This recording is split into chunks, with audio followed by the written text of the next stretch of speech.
Good morning friends. ৰাতিপুৱা উঠি পাকঘৰলৈ দৌৰ মাৰিলোঁ, কাৰণ ৰাতি বাচন ধোৱা নহ'ল। যেনেকৈ আছে তেনেকৈ দৌৰিলোঁ, কাৰণ কামবোৰ বহুত পৰি আছে।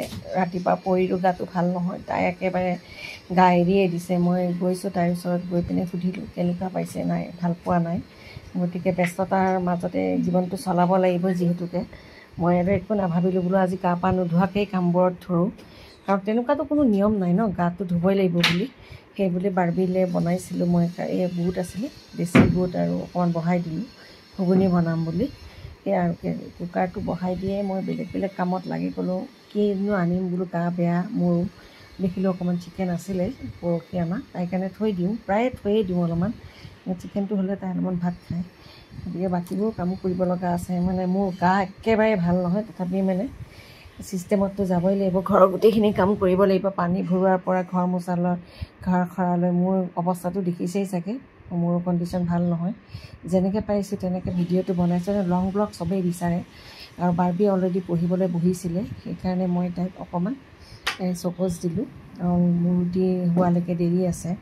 আৰু ইমানখিনি কামখিনি যেতিয়া কৰিব লাগিব। আজি মোৰ ড্ৰেছ আপ খুব বেয়া হৈছে, এইটো ক্ষমা কৰি দিব আৰু, কাৰণ দৌৰা দৌৰিতে মই কৈছোঁ মোৰ গা ভাল নহয় যিহেতুকে।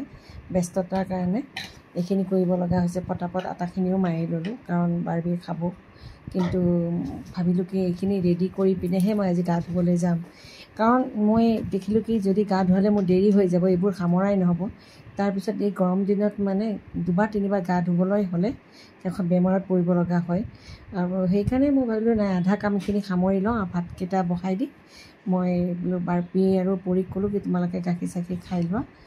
অলৰেডি মই মানে ভাতটো বহুৱাই দিছিলোঁ, পৰীক কৈছিলোঁ নমাবলৈ। গা পা ধুই আহিলোঁ মই, ধুই আহি পিনে এইখিনি আকৌ বহুৱাই দিছোঁ। বস্তুখিনি বনাওঁ বোলো, অলপ চলপ কৰি পিনে আগবঢ়াই থওঁ, কাৰণ আবেলি ঠিক নহয়, 2টাৰ পৰা আকৌ বাৰ্বিৰ আছে গানৰ স্কুল। গতিকে গানৰ স্কুলতো লৈ যাব লাগিব। ৰ'দডালে খাওঁ মূৰ্তি ধৰিছে। কোনোমতে ঘুগুনিটো বনাই মেলি এইখিনি আজৰি কৰি বাচনখিনি সামৰি থৈ দিলোঁ। দি পিনে মই আকৌ কাপোৰ মেলিব হ'ল। মোৰ মানে সমস্যাবোৰ এফালৰ পৰা এফাল আহিয়ে থাকে। মানুহে সেইবোৰ কিনো কাম থাকে। ঘৰ এখনত এজনী গৃহিণীক সুধিব লাগে কিমান কাম থাকে, চুলি শুকুৱাই নাই। তেনেকেই কামত ধৰিছোঁ। আৰু ড্ৰেছৰ কথা কিন্তু আজি একদম উপায় নাই, মই এই ড্ৰেছ পিন্ধিব লগা হৈছে, কাৰণ মোৰ গৰমটোত মই সহ্য কৰিব নোৱাৰোঁ। পাকঘৰটোত মোৰ মানে একো ফেন এখনো নাই, যে ফেন এখন দিলে অকণমান কেতিয়াবা বতাহ ল'ব পাৰি। বহুত দূৰত আছে। ডাষ্টবিনটো সলাই থৈছিলোঁ, কিন্তু আৰু নতুনটো পাতিবলৈ পাহৰিলোঁ। কিন্তু এই ছিষ্টেমটো ভাল আমাৰ ইউনিটৰ, ডাষ্টবিনটো ভিতৰতে আছে। বহুতৰে থাকে, কিন্তু ৰুটি বেলিবলৈ আৰু বেলনা মই নোলালোঁ। এই যিখন আছে তাতে ফ্ল'ৰটোৱে ধুনীয়াকৈ মুচি লৈ তাতেই কৰি দিলোঁ। পটাপট ইহঁত দুটাই পিছত খাম বুলি ক'লে, গতিকে মোৰ কাৰণে শুকান ৰুটি 3খন বনাই ল'লোঁ। ঘুগুনিৰে বুলি মই খাই লওঁ। ইফালে মাংস উতলিয়ে আছে, মাংসখিনি হৈ যাব। কাৰণ মই চিন্তা কৰিছোঁ কি অকণমান গ্ৰেভিটো ৰাখিম অকণমান। একদম বাৰ্বিয়ে মানে কি হয়, নামটো বাৰ্বি ওলাই গ'ল। বাৰ্বিয়ে মানে অকণমান অকণমান শুকান টাইপ হ'লে ভাল পায়। কিন্তু মই আজি চব জাতপট বনাইছোঁ, কাৰণ মোৰ গা ভাল নহয়, মোৰো জ্বৰ আছে। গতিকে কি কৰিছোঁ, মাংসখিনি বনাই তাতেই পনীৰ পেলাই থৈ দিছোঁ। এইটো মোৰ শ্বৰ্টকাট হয়। পৰিয়ে কিন্তু বেচেৰি ঠগাই দিওঁ কেতিয়াবা। কি কৰোঁ, তাইক দিয়াৰ আগে পনীৰে জোলে অকণমান ওলাই দি পিনে তেনেকৈ তাই খায়। এইফালে দেখিছে চশমা নিপিন্ধিলে কি অৱস্থাটো হয়। ঢালিব লাগে বাতিত, ঢালি দিছিলোঁ এইখনতে। উপায় নাই, সিহঁতক খাবলৈ দি মই আকৌ কাপোৰ মেলিব গ'লোঁ, কাৰণ মোৰ অৱস্থা নাই। বাৰ্বিয়ে ক'লে কি মই ইফালৰ পৰা হেল্প কৰি দিওঁ। আমাৰ সেইটো এটা শ্বৰ্টকাট মেথড হয়।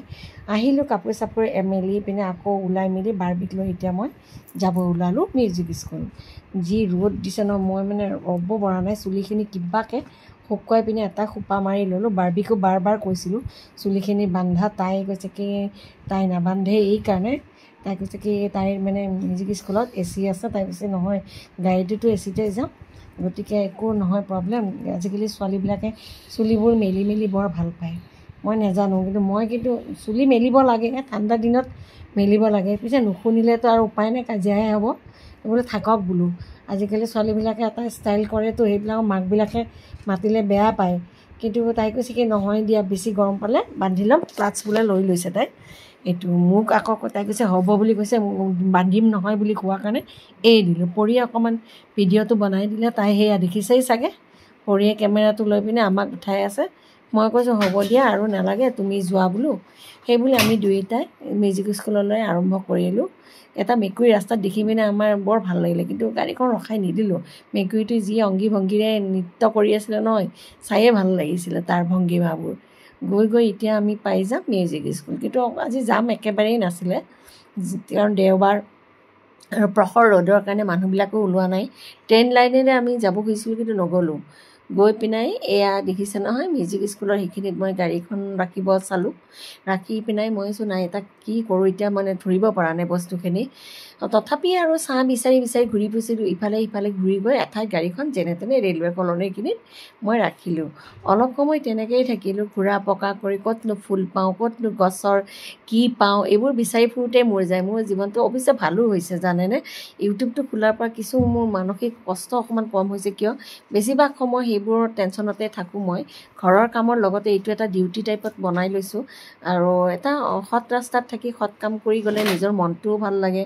আৰু যিকোনো কামতে আমি নহয় একচুৱেলি মনৰ সন্তুষ্টি থাকিব লাগে, তেনেকৈ কামবোৰহে আমি কৰিব লাগে। অলৰেডি মানে কি বাৰ্বি ছুটি হ'বও হৈছে। এতিয়ালৈ ভিডিঅ'টো সামৰিলোঁ দেই। মোৰ ভিডিঅ'বোৰ চাব, লাইক কমেণ্ট শ্বেয়াৰ কৰিব দেই।